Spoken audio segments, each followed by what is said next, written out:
उन्हीं कारणों को इन्होंने गिनाया है आचार्य ने कि जो साधु शब्द हैं वही साधु शब्द शक्ति वैकल्य प्रमाद आलसता आदि कारणों से ते एव साधवः शब्दाः अन्यथोच्चारिताः पुंभिः अपशब्दाः इति ईरिताः।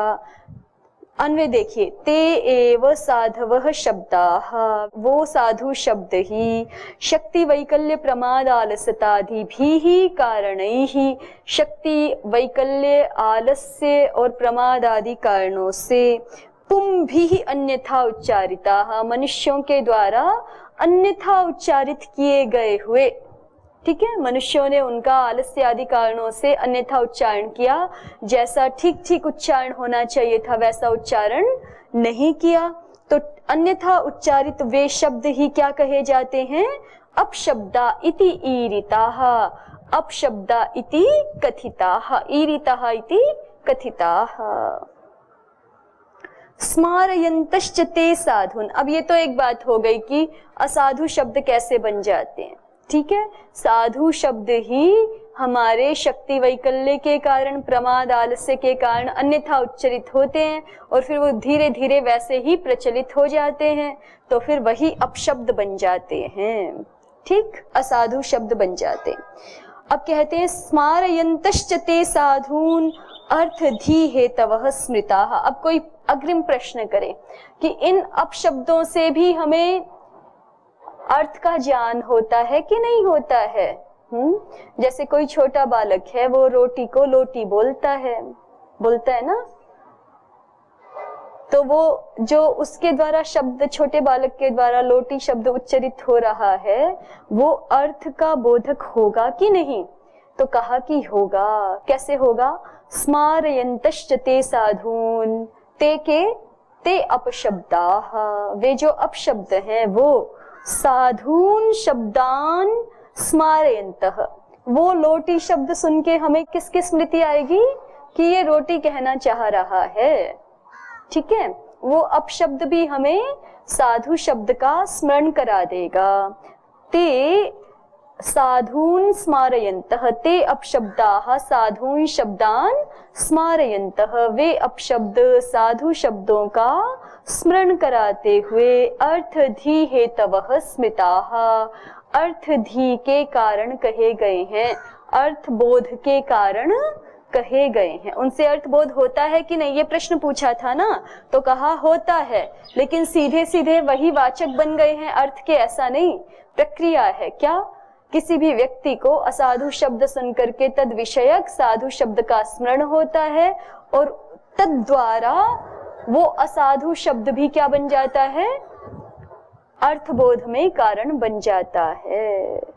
ठीक है, क्योंकि असाधु शब्द ने साधु शब्द का बोध करा दिया, स्मरण करा दिया, और साधु शब्द जैसे ही उच्चरित होगा तो बुद्धि में उसका अर्थ भी प्रकाशित होगा। तो इस प्रकार से असाधु शब्द भी अर्थधी के हेतु माने गए हैं। अर्थधी हेतवः स्मृताः, अर्थधी के वो हेतु हैं, इस रूप में उनको स्मरण किया जाता है, अर्थात उनको स्वीकार किया गया है कि अपशब्दों से भी अर्थबोध होता है, लेकिन सीधे सीधे नहीं। किसके द्वारा? साधु शब्दों की स्मृति द्वारा। अस्तु, आगे देखें। यद्यपि लोके गवादयो गाव्यादयश्च सममेव प्रयुज्यन्ते, यद्यपि लोक में गवादि और गावादि सममेव प्रयुज्यन्ते, साथ साथ ही प्रयुक्त किए जाते हैं। माने गवादि का मतलब है साधु शब्द, गो आदि गवादि बन जाएगा। साधु शब्द भी प्रयोग किए जाते हैं साथ ही, लेकिन उनके साथ ही कौन भी प्रयोग किए जाते हैं? गावी, गोणी, गोपो, तिलिका, ये कुछ गाय के लिए प्रयोग किए जाने वाले लोक व्यवहृत अपशब्द हैं। भाष्यकार बताते हैं इनको गावी, गोणी, गोपी, गोपा, गोपो, तिलका आदि ऐसा करके भी गाय को संबोधन किया जाता है। ठीक है, तो उनमें से एक शब्द समझ लीजिए, गावी। ठीक है, गावी आदि, गाव्यादि। ठीक है ना, दोनों। पहला शब्द गवादयः किसके लिए बोला है? साधु शब्दों को दिखाने के लिए, और दूसरा शब्द गाव्यादयः ये असाधु शब्दों को दिखाने के लिए बोला है आचार्य ने। तो क्या कह रहे हैं पद्मंजरीकार कि यद्यपि लोके गवादयो गाव्यादयश्च सममेव प्रयुज्यन्ते, यद्यपि लोक में ऐसी स्थिति देखी जाती है कि साथ ही साथ जो है वो लोग, उसी समुदाय के 50 लोग हैं मान लो, तो उन्हीं में से कोई साधु शब्दों का भी उच्चारण कर रहा है उसी पदार्थ का ज्ञान कराने के लिए, और कोई असाधु शब्दों का भी प्रयोग कर रहा है। तो गो आदि और गावी आदि साधु और असाधु शब्द एक साथ ही प्रयोग किए जाते हैं। वाचकत्व अभिमानोपि सम एव तेषु, और लोक दृष्टि से देखें तो कह रहे हैं कि लोक दृष्टि से उन दोनों प्रकार के शब्दों में ही वाचकत्व का अभिमान भी समान होता है। जो व्यक्ति ये बोल रहा है कि गामानय, वो भी समझता है कि मेरा गाम शब्द इस गो पदार्थ को कह रहा है, और जो व्यक्ति बोल रहा है गावी मानय, वो भी क्या समझता है कि मेरे द्वारा उच्चरित गावीम शब्द किसको कह रहा है, गो पदार्थ को कह रहा है। ठीक है, गाय को बता रहा है। तो उसी के लिए लिखा वाचकत्व अभिमानोपि सम एव तेषु, उन दोनों ही प्रकार के शब्दों में, चाहे वो साधु हो चाहे असाधु हो, उन दोनों में वाचकत्व का अभिमान भी लोक दृष्टि से समान ही होता है। लोक का समान ही वाचकत्व अभिमान है दोनों प्रकार के शब्दों में। अर्थात लोक, संसार सामान्य रूप से जैसे साधु शब्दों को वाचक समझता है, वैसे ही असाधु शब्दों को भी वाचक समझता है। ठीक है, असाधु शब्द भी उस पदार्थ के वाचक होते हैं, ऐसी लोक मान्यता है। आगे देखिए, लौकिका नाम साधियान गव्यादिषु, और कह रहे हैं कि लौकिक जो व्यक्ति हैं उनका तो गाव्यादि शब्दों में, गावी आदि जो अपशब्द हैं उनमें अधिक करके, माने और भी ज्यादा अच्छी तरह वाचकत्व अभिमान होता है। साधु शब्दों की अपेक्षा भी किसमें अधिक वाचकत्व की दृष्टि रहती है लौकिकों की? असाधु शब्दों में, गावी आदियों में, लोक प्रचलित शब्दों में, भाषा में प्रचलित शब्दों में।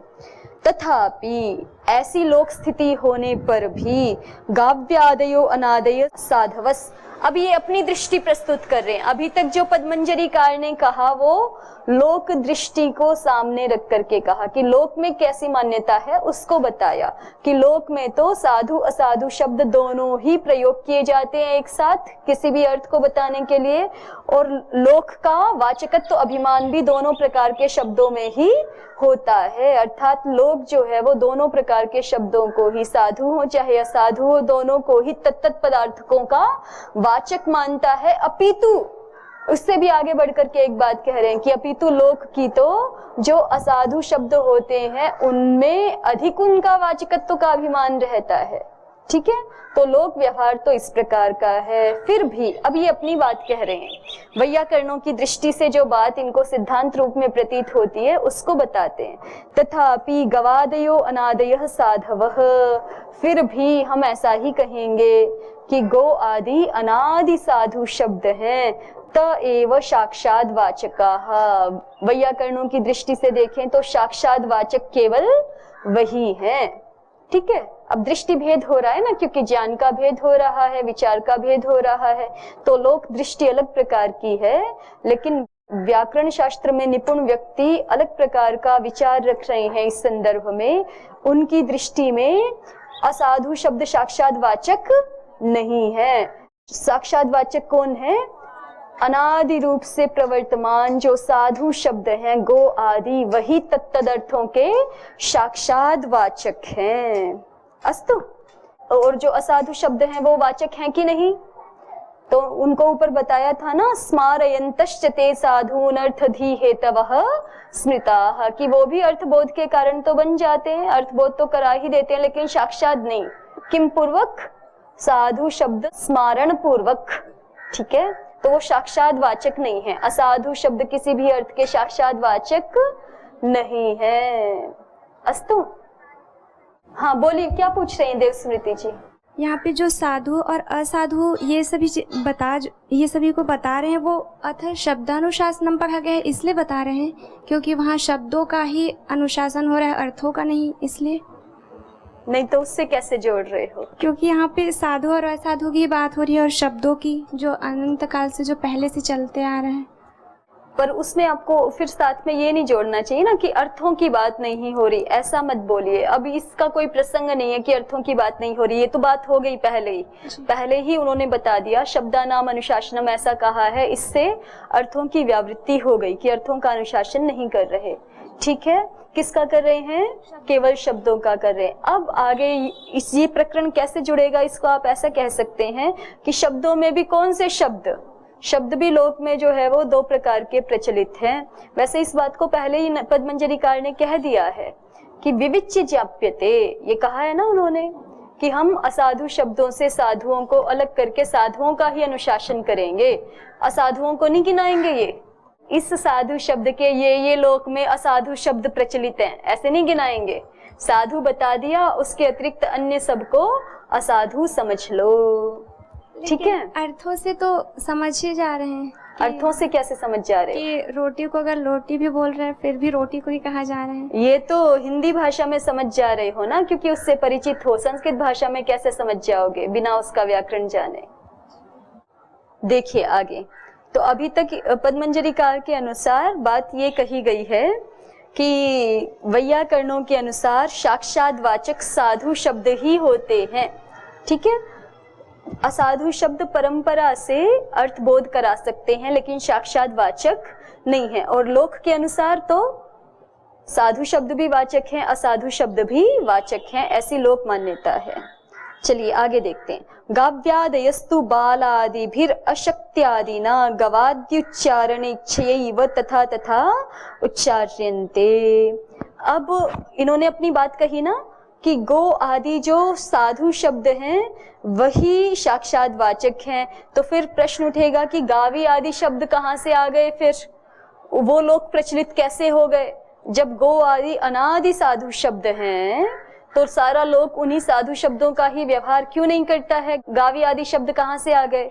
तो जो श्लोक में कारण बताए हैं उन्हीं को यहाँ पर व्याख्या की जा रही है। एक तरह से कहते हैं कि गवादयस्तु, गावी आदि जो भी अपशब्द लोक में प्रचलित हैं, जो भी असाधु शब्द लोक में प्रचलित हैं, वो तो बाल आदि फिर अशक्त्यादिना, बालकों आदि के द्वारा, बालकों में सभी ले लो, जो भी शब्दों का ठीक से उच्चारण नहीं कर सकते वो सारे आ गए आदि में। ठीक है, बालकों आदि के द्वारा अशक्ति आदिना, अशक्ति आदि हेतुओं से, और जितने भी अपशब्द उच्चारण के हेतु हैं वो सारे यहाँ आदि शब्द से गृहीत हो जाएंगे। ठीक है, अशक्ति आदिना हेतुना, अशक्ति आदि हेतुओं से गवाद्युच्चारण इच्छया एव, कह रहे हैं कि वो उच्चारण तो करना चाहते हैं गो आदि शब्दों का ही, लेकिन तथा तथा उच्चार्यन्ते, लेकिन अशक्ति आदि के हेतु से उस प्रकार से, किस किस प्रकार से? गावी आदि प्रकारों से उच्चारण कर दिए जाते हैं। ठीक है, वाक्य का अर्थ हुआ गवादयस्तु बालादिभिर अशक्त्यादिना हेतुना गवाद्युच्चारण इच्छया एव तथा तथा उच्चार्यन्ते। गावी आदि जो शब्द हैं वो तो बालकों के द्वारा ही अशक्ति आदि कारणों से गो आदि साधु शब्दों का उच्चारण करने की इच्छा से ही उच्चारित कर दिए जाते हैं गावी आदि रूप से। बोलना तो चाह रहे हैं गो, लेकिन वो ठीक से नहीं बोल पाए तो गावी निकल गया। ठीक है, ऐसे आगे आगे देखिए। आदिमंतो अपभ्रंशाः, अब कह रहे हैं कि ये जो अपभ्रंश है ना, ये आदिमान है, माने इनका कोई प्रारंभ है। जैसे साधु शब्दों को तो इन्होंने अनादि बताया ना, उनका कोई आदि नहीं है, अनादि है, अनिदम प्रथमाः, ऐसे स्वरूप वाले हैं। लेकिन जो अपभ्रंश है उनका तो कोई आदि है। उनका आदि कौन है?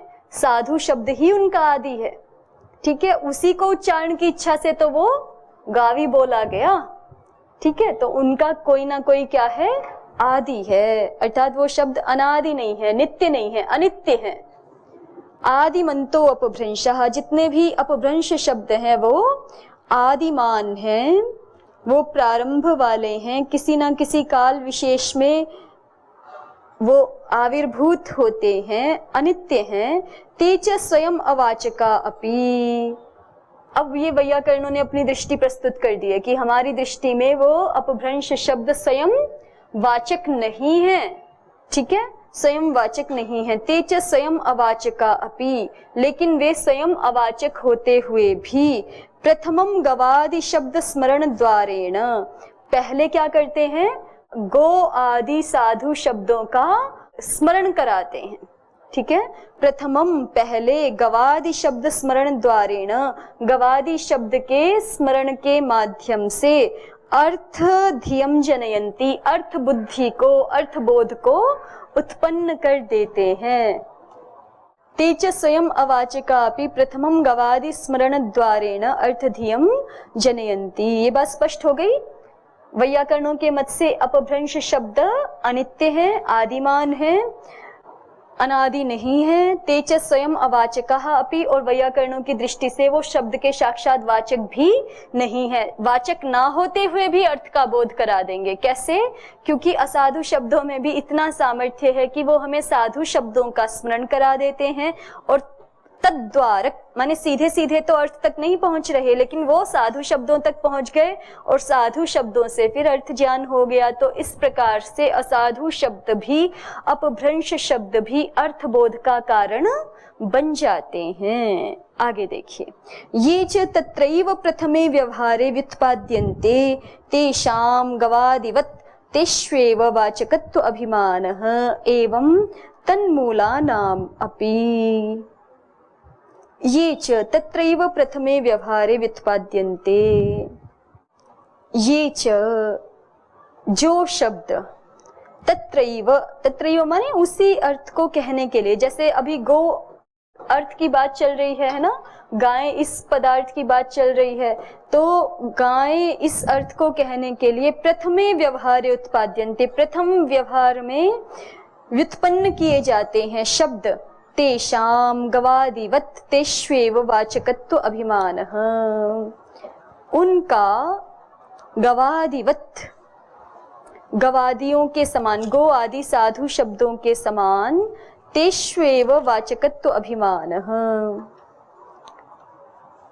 उन्हीं शब्दों में वाचकत्व का अभिमान हो जाता है। एवं तन्मूलानामपि, इसी प्रकार से तन्मूलक शब्दों का भी समझना चाहिए। ये अभिमान हो जाता है ऐसा कह रहे हैं, वाचक बन जाते हैं ऐसा नहीं कह रहे।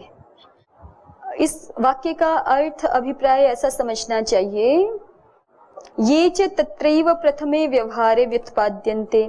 मान लीजिए कोई व्यक्ति ऐसे हैं कि जिनको शुरू से ही जो है वो कानों में गावी मानय ऐसा ही शब्द सुनाई पड़ा, गा मानय ऐसा सुनाई ही नहीं पड़ा। उनका जो परिवेश था उनको उसी प्रकार के शब्द सुनाई पड़े, असाधु शब्द ही।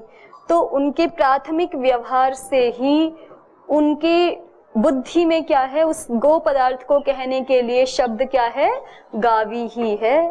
ठीक है, तो ऐसा ही चूंकि उन्होंने प्रथम व्यवहारों से ही, उनके जीवन के जो प्राथमिक व्यवहार रहे वहीं से चूंकि उन्होंने असाधु शब्दों को ही सुना, तो उनकी बुद्धि उसी प्रकार की व्युत्पन्न हो गई कि यही शब्द इस अर्थ का वाचक है।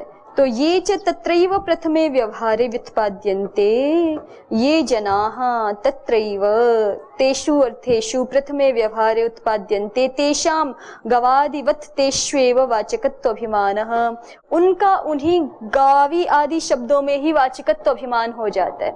जैसे जिसने शुरू से साधु शब्द को सुना होगा, जाना होगा शास्त्र के माध्यम से, उस व्यक्ति के मन में या उस व्यक्ति के बुद्धि में ये प्रकाश रहेगा ना कि गो ये साधु शब्द है गाय अर्थ को कहने के लिए।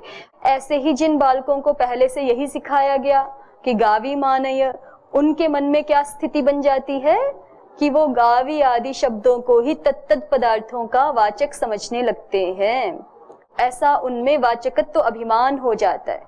उन जनों का, उन लोगों का गावी आदि अशुद्ध शब्दों में ही गो आदि शुद्ध शब्दों के समान वाचकत्व का अभिमान हो जाता है। ये च तत्रैव प्रथमे व्यवहारे व्युत्पाद्यन्ते तेषां गवादिवत् तेष्वेव वाचकत्व अभिमानः एवं तन्मूलानामपि, और इसी प्रकार से गावी आदि से जो और आगे अपभ्रंश होंगे उनको भी, जिन व्यक्तियों ने पहले से उन्हीं को सुना, तो वो व्यक्ति तो उन्हीं शब्दों को साधु समझते। ऐसे होता है ना कि किन्हीं किन्हीं क्षेत्रीय भाषाओं में ऐसे होता है कि इस शब्द को इस तरह से उच्चारण करते हैं या इस अर्थ के लिए ये शब्द प्रयोग करते हैं, तो उसी को साधु समझते हैं, उसी को फिर क्या समझते हैं, साधु समझते हैं। तो ऐसा ये इन्होंने लोक व्यवहार को दिखाया है। तो ये से हम जनाह को भी ले सकते हैं। ये जना च तत्रैव प्रथमे व्यवहारे व्युत्पाद्यन्ते। तत्रैव माने उसी प्रक्रिया में, अर्थात उस अपशब्द के द्वारा ही जिनको प्रथम व्यवहार में ही असाधु, उस अपशब्द के द्वारा ही प्रथम व्यवहार में उस पदार्थ का बोध कराया जा रहा है। तेषाम गवादिवत् तेष्वेव वाचकत्वाभिमानः। उन व्यक्तियों का पुनः, उन लोगों का पुनः गो आदि साधु शब्दों के समान ही असाधु शब्दों में भी क्या हो जाता है, वाचकत्व का अभिमान हो जाता है। एवं तन्मूलानाम अपि, और इसी प्रकार से तन्मूलक जो शब्द हैं, गावी आदि से जो और आगे अपभ्रंश शब्द उत्पन्न हो गए हैं, उनके संदर्भ में भी समझना चाहिए कि उनमें वाचकत्व का अभिमान किसी को क्यों उत्पन्न हो गया, किसी ने उनको वाचक क्यों समझा। शुरू से उसका परिवेश वैसा ही रहा, उसने वैसा ही सुना तो उसने वैसा ही समझा। अब जब तक वो शास्त्र ज्ञान नहीं करेगा तब तक उसको ठीक ठीक साधु असाधु शब्द का बोध नहीं होगा। हाँ जी। जो असाधु शब्द है वो अनंत काल तक ही बोला जाएगा क्या? आवश्यक नहीं है। शब्द बदलते भी रहते हैं बीच बीच में, है ना। तो ये भाषा का, इसको समझाने के लिए, भाषा के प्रवाह को समझाने के लिए एक उदाहरण विशेषतः दिया जाता है कि भाषा का प्रवाह नदी के प्रवाह के समान स्वाभाविक होता है। तो जैसे नदी को हम निर्धारित नहीं कर सकते ना कि इधर से ही बहेगी, ऐसी ही बहेगी, इतनी ही बहेगी, ऐसे ही शब्दों के प्रवाह को समझना चाहिए। ठीक है। और उसमें भी विशेषतः अपभ्रंश शब्द कुछ नहीं कहे जा सकते, उसमें शब्दों का स्वरूप बदलते रह सकता है। अभी जैसे जो भाषाएं प्रचलित है ना, उसमें भी आप देखें तो कुछ शब्दों को कहा जाता है कि ये शब्द अब ओल्ड फैशन हो गए, वो निकलते जाते हैं। कुछ वर्षों में, 10, 15, 20 वर्षों में जो है वो भाषा की परिपाटी चेंज होती जाती है कि अब भाषा में ये शब्द अधिकांशतः प्रयोग नहीं हो रहे, और कभी कोई समय विशेष होता है कि उस समय वो शब्द जो है वो बहुत आधिक्य से प्रयोग हो रहे होते हैं। तो जब साधु शब्दों की भी ऐसी स्थिति है तो असाधु शब्दों के बारे में तो समझना चाहिए हमें कि वो उनका किसी काल विशेष में प्रयोग हो भी सकता है और फिर आगे बाद वाले काल में उनका लोप भी हो सकता है। ठीक है। अस्तु अद्य तावदेव। ओम शांति शांति शांति। ओम श्री परमात्मने नमः। ओम श्री गुरुभ्यो नमः। ओम सर्वेभ्यो नमः। ओम।